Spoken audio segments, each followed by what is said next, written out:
Hello. Let's go ahead and get started. I have prayed over the cards, shuffled them. I'm going to be pulling from John Holland's Psychic Tarot deck. Tony Carmine Salerno's Angels, Gods, and Goddesses. I have prayed over and shuffled my Sibilas and Lenormands in case we need those for clarifiers. Have been using them for clarifiers on most people's readings so far. So it's likely we'll do some of yours when we get to that point. And what we have here is the situation, recent past, what you were unaware of, and what is being recommended to you. Let me make sure you guys can see that. Oh, perfect. Okay, so let's see what's happening for Virgo. Now, the first one that you're starting out with, this is, in traditional tarot, this would be the Three of Cups, and it's rejoice and celebrate. And this is a card that really does, it talks about things that make your heart happy, make you filled with joy. Celebration, birth, success, victory. You see there's like this trophy in the background. It's just, you know, excitement about things that make you happy, make you joyful, that are filled with love, being filled with gratitude, sharing that joy, sharing that love with others. So if we just looked at these cards, the next card we have is in the traditional tarot. This would be the Lover's card that talks about a deep connection, a spiritual connection. This can be soulmates, twin flames, twin souls. It's a divine love connection. They're divine partners. They're meant to be partners. And if you looked at it, you would think, okay, recent past, you've met the love. So maybe some of you have in the recent past met the love of your life, and that's something that you're celebrating, something that you're joyful about, something that you're happy about, because you connect on that very deep level. For some of you, though, that you're not celebrating because there was like a third party. Although you'd want to be celebrating because this is this divine love, things happened. Karmic things happened. Okay, let's keep looking at the cards because I'll explain as we continue to go on, because it's kind of contradictory. If you just looked at this at face value, then you have what would be justice. This is the balance card. When you look at this, then you have this Goddess of Awakening.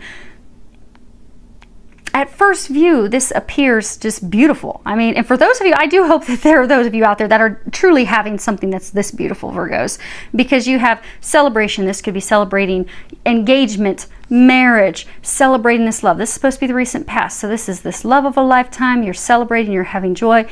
You've got balance. Balance is all about, and in traditional tarot, this is justice. This would be all about scales. You know, this, in this card in this deck, it really does talk about the fact that you need to have some balance in your life. And this is the card that is unknown. So this is a thing that you're unaware of. And it really talks about how you need to get some balance in your life. Your life is out of balance. You have to bring it back into balance. So for some, it could be making adjustments in love. For some, it could be making adjustments in work, business, relationships with others, not necessarily love relationships, but relationships with others, because of not being in balance. You know, when the Justice card comes around, that is what will force changes.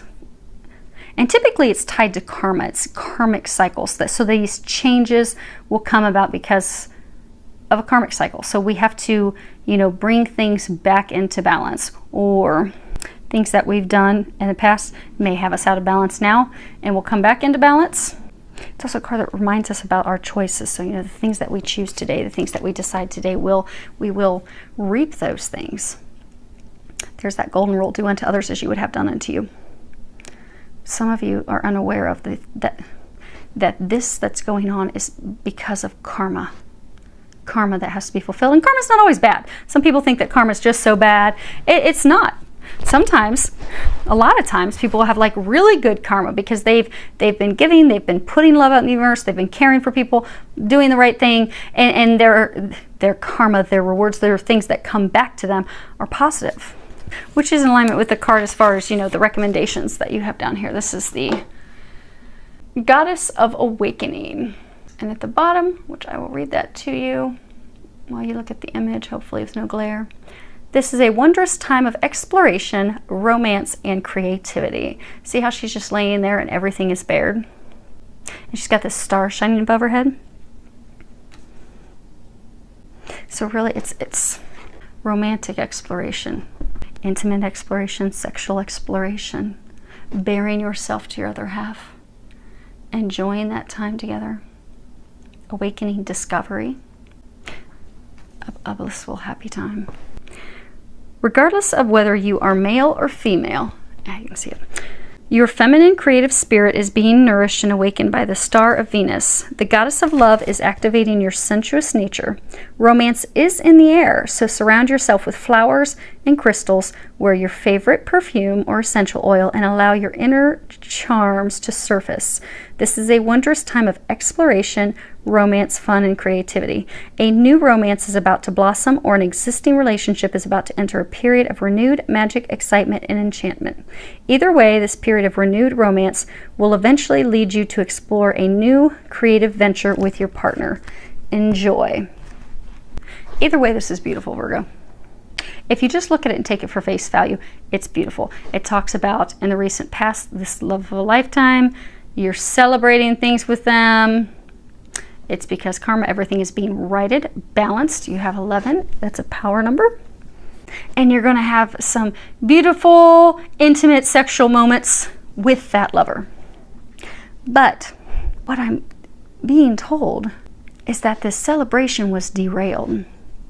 Some of you have met a love of a lifetime, but there was a third party that came in, or some behavior, like some, it could have been drinking. You have these cups, so some of them, they could have just been, because I keep pointing out those cups and that cup, so they could have been drinking, party, doing things. So at this moment, you're not having these celebrations, but you're about to, because what you're not aware of is karma is about to be rightened. So for some of you, if it was a third party, that third party is about to be gone.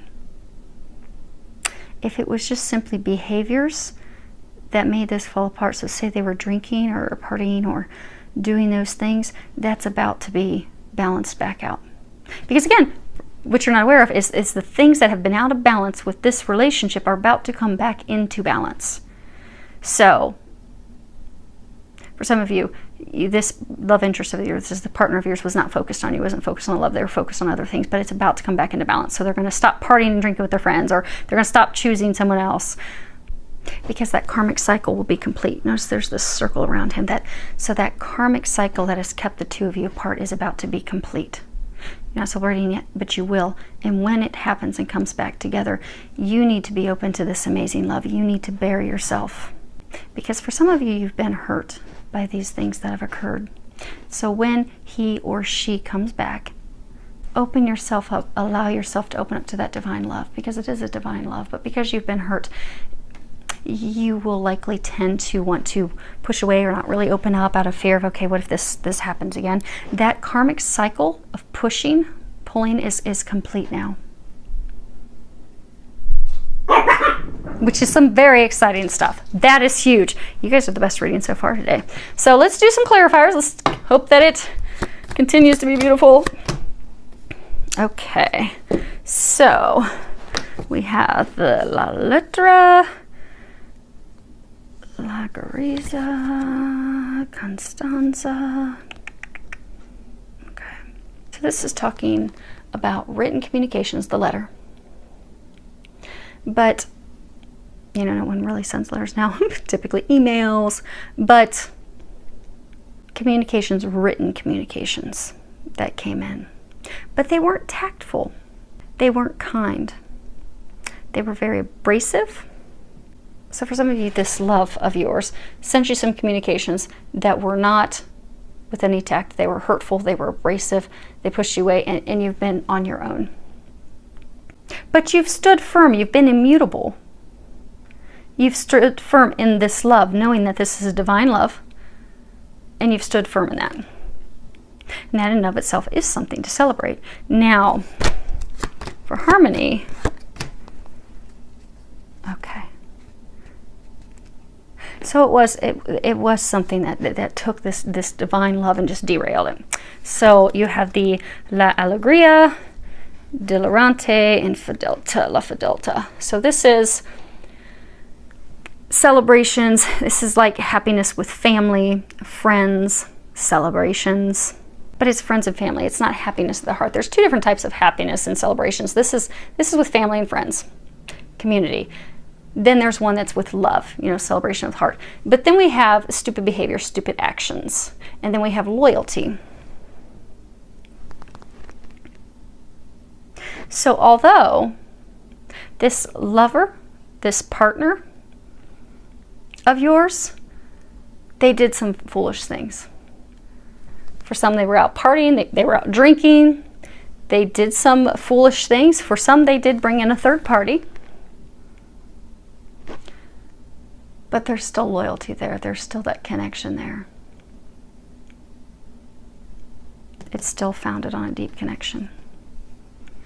Now, as far as balance, we have the Speranza, the Vici Signora, and the Ammalato. Okay. So you have the hope, the waiting, the longing. This is an older woman that can provide advice, counsel. This could be a mother, this could be a grandmother.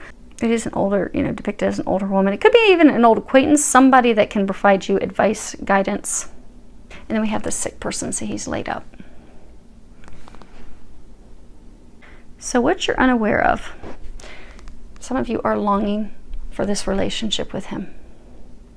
And he has been sick over it falling apart. He's also been sick because of the actions that he took and his behavior. But there is advice, some guidance that's coming in that he, and you can change the gender. But I'm getting for most, there's guidance that's coming in that he can trust, that he can count on, that is going to shift things and bring things back into balance.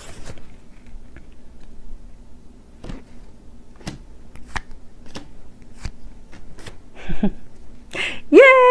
It's not ugly, Virgos. It's not. See, you can't have all these beautiful cards. Okay, so for the Goddess of Awakening, I was kind of hesitant and afraid to look at these because these cards are so beautiful. But what they're saying was not beautiful, but it is going to be beautiful. Things are going to be fixed. You know how I was saying that there were 2 celebration cards? This is family and friends. Happiness of the heart. Joy, celebration for things of the heart. And then this is, relationship with a friend, someone that can be trusted, a firm foundation. And then we have the letterato. So this is a relationship that can be trusted. There is loyalty on both ends. He's in the process of contemplating how to communicate. So for some of you, because this is the recommendation, this is clarifier on the recommendation, he's going to come back and communicate with you. And when he does, be open to it, because it is going to lead to happiness for your heart and his heart. It's going to bring you what you both desire, and it is going to bring you the celebrations. But you have to be open to it. So I think that's beautiful. So I wish you all an amazing month, Virgos, filled with a lot of love, joy, and blessings.